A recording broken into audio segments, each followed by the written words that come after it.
Mapagpalang araw sa ating lahat. VPN bawal ba sa Saudi? Ang daming nagsasabi na bawal daw ang VPN dito sa Saudi. Hindi po ito bawal kung gagamitin natin sa tama ang VPN. Yung iba po kasi pinapasok yung mga bawal, kagaya ng mga site na malalaswa.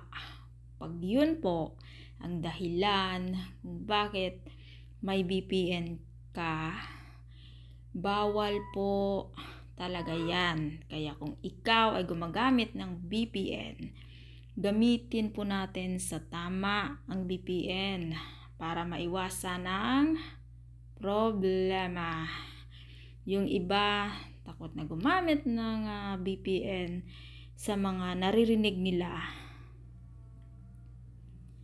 na bawal daw, huhulihin ka pag may VPN ka. Kung mali ang paggamit ng VPN, talagang huhulihin at ikukulong ka pa. Kaya wag mo nang pasukin ang mga site na pinagbabawal na pasukin para hayahay ang buhay.